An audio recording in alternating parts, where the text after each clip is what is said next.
Hi there, I'm Bob from altHR, and today I'm going to show you how to set up annual leave policies.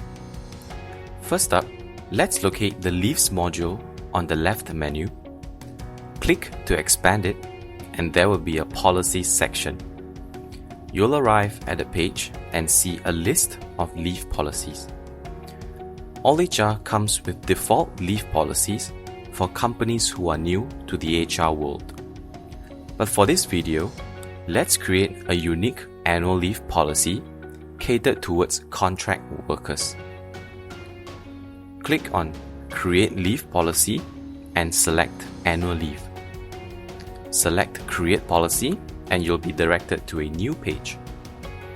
On the left, we'll see 6 leave policy settings, and here we'll enter the annual leave policy name, which is Annual Leave for Contract Workers. This will be your internal policy name, but we can also set a display name for the employees and add a description to it.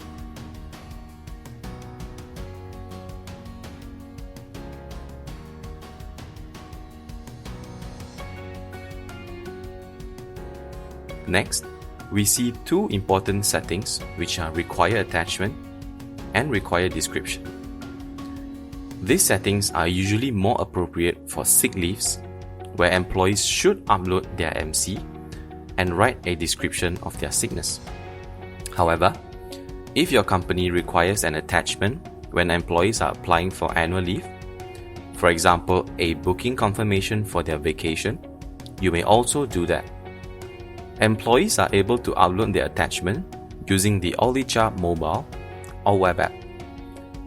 Let's explore the advanced settings. We see Count Day As, and we get to select Working Day or Calendar Day. Working Day is just another term for business day. Most annual leaves will follow Working Day. You may require employees to apply for leaves in advance. For example, at least 7 working days in advance. Just select it, insert 7, and choose Working Days. You can also allow emergency leave, enabling employees to apply for emergency leave within that 7 working days. However, it will be flagged as an emergency leave in a system, both in the admin panel as well as the mobile app for employees and managers. You can also set a limit of emergency leaves to ensure that employees can only take 3 emergency leaves a cycle or a year. It's up to you. Next up, we have the eligibility setting. Here, you can choose whether this leave policy applies to all employees or specific groups of people. Now, since we are creating a policy for contract workers, let's select No and choose Contract Type. Now, only contract workers can see and use this annual leave policy. There are a number of criteria for various types of HR needs. Do let us know if we have missed out any criteria your company needs. Moving on to entitlement. This is your full entitlement for the cycle or year. Typically, employees can enjoy 14 days of annual leaves, but it's fully customizable. Let's look at the advanced settings. Most companies will be on the 1st of January, but if your company's cycle starts at the middle of the year, you can set the refresh month to July. Next, select whether the leave must be taken consecutively and whether to allow for half-day leaves. Again, these settings are based on your company's practices. We can set more rules here. For example, if different offices has different numbers of annual leaves for contract workers, the number of annual leaves for our HQ contract workers may be different from those working in Penang. Finally, we have this option to allow leave applications to exceed leave balance. If that's the case, their leave application will deduct the balance from subsequent leave policies. For example, if contract workers have 14 days of annual leave and they apply for 15 days of annual leave, the additional annual leave day will be deducted from subsequent leave policies, and companies can set that. So in this example, that one extra annual leave day will be deducted from marriage leave, reducing the marriage leave balance from 7 days to 6 days. The fourth setting is called prorata, where companies can choose to prorate their leaves. Let's choose yes, and we'll see two options: full entitlement on a prorata basis or earned leave. Full entitlement on a prorata basis means that as soon as a new contract worker joins the company, they will receive full annual leave entitlement immediately, but at a prorata basis. For example, if a contract worker is typically eligible for 14 annual leaves in a year, if a new hire joins on the 1st of July, he or she will receive only 7 days of annual leaves immediately. So we can choose to prorate on a monthly basis, and whether there will be rounding. For example, we can round up or down to the nearest half or full day. There are a bunch of settings here, such as based on the start and end date of working. We can decide how many days of annual leave they will be entitled to. In altHR, we allow a simulation to be run anytime the admin changes the setting.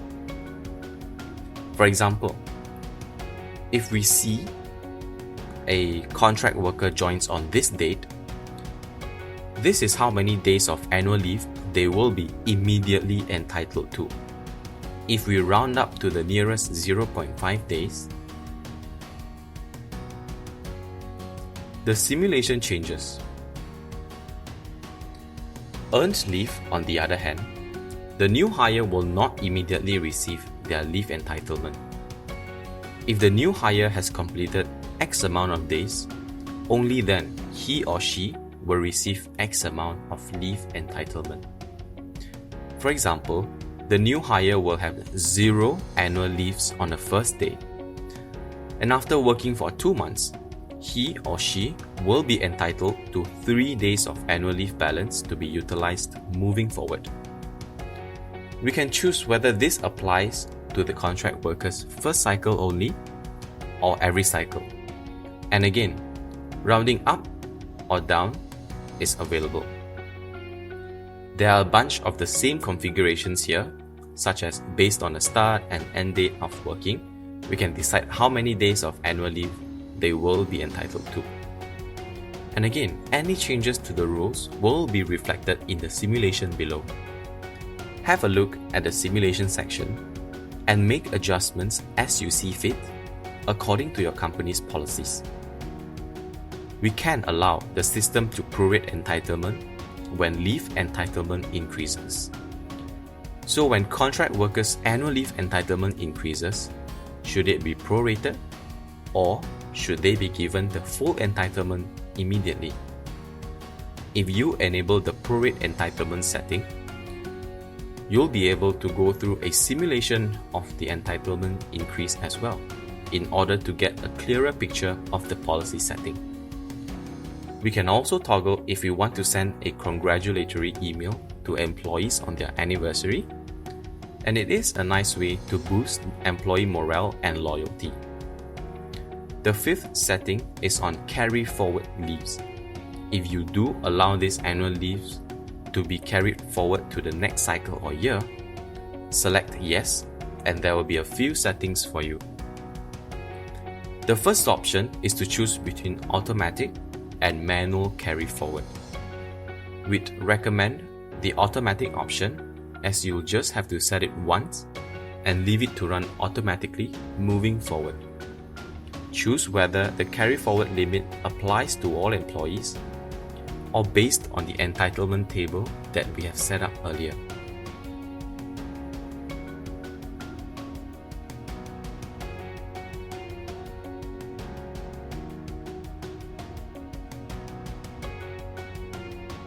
If you choose to apply the limit to all employees, simply decide on a limit of the amount of annual leave days available for them to carry forward to the next cycle or year.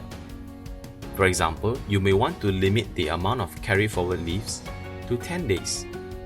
You can set whether the carry forward leaves expire at the end of the next leave cycle or at a certain date in the next leave cycle.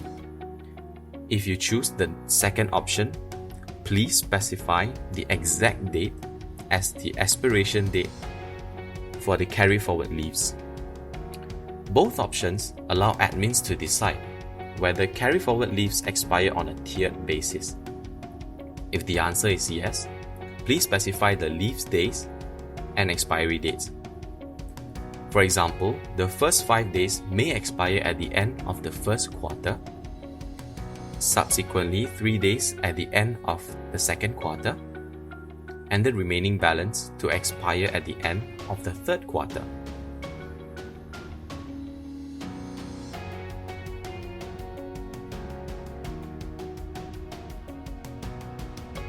The final setting is approval routing. You can set default approval routing for this annual leave, for example, to the line manager, or select No and create a custom approval routing. First, we select the group of people that will use the custom approval routing. It could be specific employees, departments, job bands, and so on.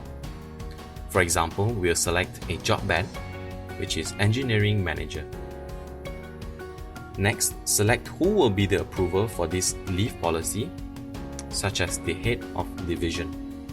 In this case, I'll select the head of CEO office. You can customize it based on your company's policies. Please keep in mind that if you decide to create custom approval routing for this leave policy, you do need to set a general approval routing as well. For example, under Group, select All and set a route to the line manager. If you do not set this general approval routing, when a contract employee that is not in the job band tries to apply for annual leaves, they will receive an error message saying approval routing not defined. In short, if you do not create an all fallback approval routing from within the policy, it doesn't use your default approval routing that are in your leaves settings. We can also auto-approve leave applications if the approval has not been approved or has not been rejected after a number of days.